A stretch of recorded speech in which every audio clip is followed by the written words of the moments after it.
My name is Ted Wacker, and I have my own firm here in Newport Beach, and we're a small plaintiff's firm.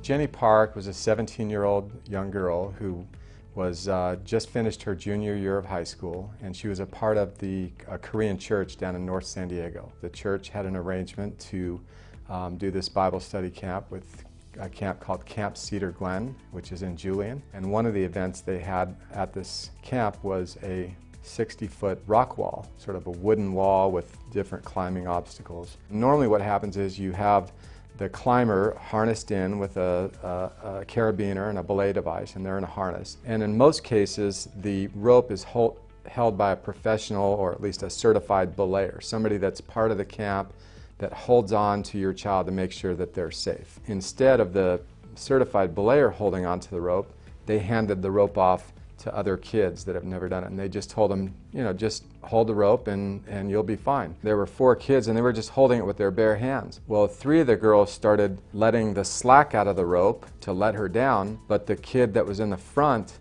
just held on, and he wasn't letting the slack out because he didn't know what he was supposed to do. He just thought, okay, well, and he just let go of the rope. Well, then what happened is all the other girls, the rope just started burning through their hands, and so she came crashing down from 50 feet in the air. She underwent a spinal fusion. They placed rods and screws to stabilize the spine in her mid-back. In fact, there was fragments from the bone that were actually impinging on the cord. Fortunately, it didn't sever the cord, and they were able to remove those fragments, and she doesn't really have any sequelae from that injury. She can walk and she can do everything fine. She just is going to live with these fusion and rods in her spine for the rest of her life, which is unfortunate. The biggest challenge in these cases when you have a plaintiff involved in an activity like this, it's generally considered an inherently dangerous activity. This might be such things as rock climbing, it could be hang gliding, it could be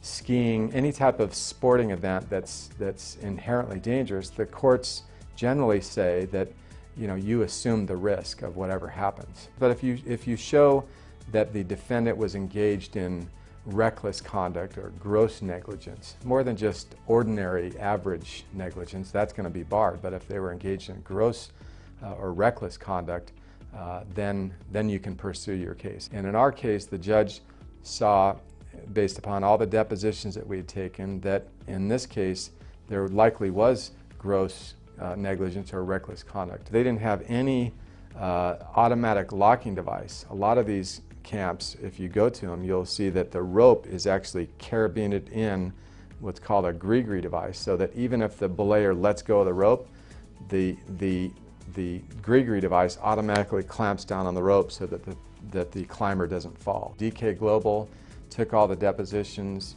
they reviewed them, they actually recreated the rock wall so you could see it with your own eyes. They recreated the position of the rope with the participants holding on, and they recreated Jenny falling 50 feet from the air with the rope going through their hands. And then the animation zoomed into her falling and actually showing, kind of opening up her skeleton basically, and showing how she fractured her spine, how the pieces, the fragments were impinging on the spinal cord, and then showing how they surgically repaired that. So they also helped with the medical animation to show exactly how her spine was injured, which was invaluable.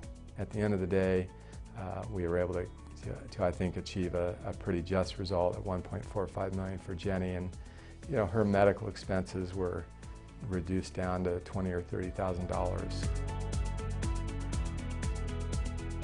I've worked with DK Global for many years, and this case is no different. DK Global pays attention to details. They had to review, as much as I had to take the depositions, they had to review the depositions to make sure that that animation was as close to 100% accurate as we could possibly get. And they did an outstanding job.